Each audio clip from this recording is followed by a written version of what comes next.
कल्याण RTO मध्ये अधिकारी वर्ग व कर्मचारी, नागरिक आणि रिक्षा चालकांना कामाच्या संदर्भात शासकीय फी भरून पाहिजे ती कागदपत्र सादर केल्यानंतरही कामास टाळाटाळ करत आहेत.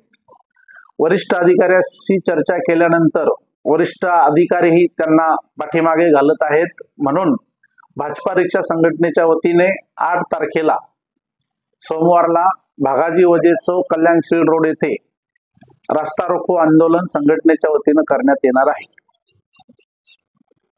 गाडी पासिंग असेल, लायसन रिन्यू असेल, नवीन लायसन्स काढतात नागरिक, त्यांच्या सह्या करण्यासाठी टाळाटाळ करतात अधिकारी वर्ग विशेष करून.